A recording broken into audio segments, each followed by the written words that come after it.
لا چوارچێوەی چالاکیەکانی تایبەت بە ڕۆژی جیهانی پەرستاران قوتابیانی کۆلێژی پەرستاری زانکۆی سلێمانی چالاکیەک بەڕێوە دەبەن بۆ زانیاری زیاتر لە سەر چالاکیەکە.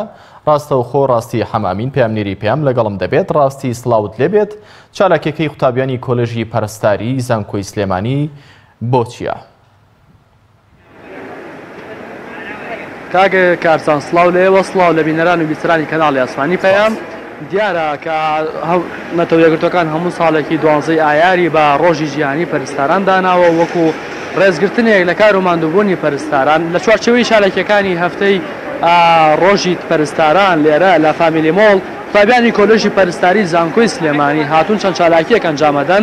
وەکو ئەیبینی ئێستاگە قوتابیان ئامادەکاریان کردووە لێرە بێ بەرامبەر کۆمەڵی پشکنین ئەنجامەدەن هەر لە بەشێکیان ژیانی تەندروستەوەی کە کەسێک دێت پرسیاریان لێکا چۆن ژیانێکی تەندروست بەسەر ببەن و پەستانی خوێنەکەن، هەروەها پشکنینی دەرەکی جەستە و کێشی باڵا ئەکەن بۆ ئەو کەسانی کە لێرە دێنە سەردانیان زانیاری گشتی دەدەن بەنەخۆ بە ئەو هاوڵاتانی کە لێرەن لە خواردن لە خواردنەوە لەوەی کە چۆن خواردن و خواردنی تەندروست بخۆن، هەروەها لە پشکنینی خۆی سنگ و لە خۆراکی تەندروست زانیاری لەسەر دایکی دووگیان. شتێکی تریان هەیە کە جێی سەرنجە لێرە بۆ ئەوەی ئاستی وشیاری هاوڵاتیان تاقیب بکەنەوە هاوڵاتی چەندێک بە مافە تەندروستیەکانی چەندێک لە ڕووی تەندروستی و هۆشیاری هەیە لێرە سندوقێکیان داناوە کە پرسیاری تەندروستی تایە. من ئێستا ئەڕۆم پرسیارێکە لە بژێرم زان وەڵامەکەی ئەزانم ئەمە لێرە ئەمەیان داناوە کە کۆمەڵی پرسیاری تەندروستی تێدایە. هەر کەسێک دێت پرسیارێکی تەندروستی لێکم زانم چەندێک هۆشیاری هەیە با من پرسیارێکە بژێرم زانم هۆشیاری تەندروستی خۆم چۆنە. ئەو پرسیارەکەیە ئەو بڕۆ شەکرە چۆن دەکەم مرۆڤ پێویستە بەکاری بهێنێت؟ بڕی شەکر چۆن دەپێویستە مرۆڤ بەکاری بهێنێت؟ بڕی شەکرە بە چی یاخر بڵێن بە ڕۆژانە یعنی تۆ چەندە پێویستە شەکر 5 ڕاستی 5 کیلۆ زۆرە بەغرامە حتمەن باوکاری بڵێ سێ اختیار من زانیاریەکم هەیە لەو بارەوە بەڵام بە تەواوی نازانم بۆی هاوکاری بەڵێ 3 گرام خۆی 4 گرام 5 گرام 5 گرام نەخێر 4 گرام 4 گرام بۆ دیارە من نەمزانی وەڵامەکە. میوانێکم هەیە کاگاری میوان وەکو سەرپەرشتیاری چالاکیەکە بزانم ئامانج و مەبەستیان چییە. کاگاری سڵاو لێبێ سوپاس بۆم دەرفەتە ئەگەر پێم بڵێ کە ئامانج و مەبەستان لەم چالاکیە چییە؟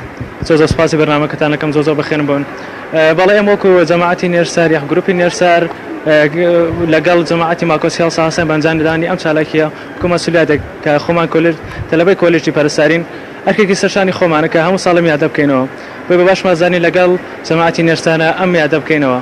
و سپاس بۆ سپۆنسەرمان کە ڕێکخراوی کۆبیرە ئەم ئەرکی ئەم چالاکی کردوتە ئەسۆ. بەڵێ هەموو ساڵێک ئەم یادە کراوەتەوە. ئێمەش ئەم یادەمان بۆ ئەو کردەوە تەنها لە پێناو قسمەکردنی هاوڵاتیانە.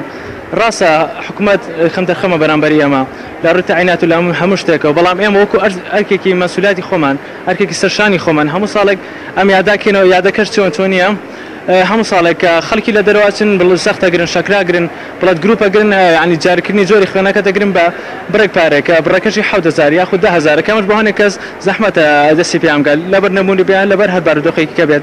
و ئێمە بە باشمان زانین بەبێ بەرامبەر بە هاوکاری سپۆنسەرەکانمان بەبێ بەرامبەر ئەم پشکنیانە بۆ هاوڵاتیانی خۆمان ئەنجام دەن. پشکنەکانش پێکاتون لە فراگوزاری سەرەتایە کە پێویستە هەموو ماڵێک هەموو کەسێک لە هەموو شوێنێک ئەم فراگوزاری پێ بدات چونکە هەمومان تووشی ڕووداو بین، تووشی حادیسا بین، تووشی کارەسات دەکەین لە ماڵانەوە. هەروە ڕەمەزانە خەڵکی هەموو جۆرە خواردنێکە خوا بۆ ئێمە لێرە بە باشمان زانی کە خەڵکی هۆشیار بکەینەوە لە جۆریە خواردنێک کە پێویستە بیخۆن.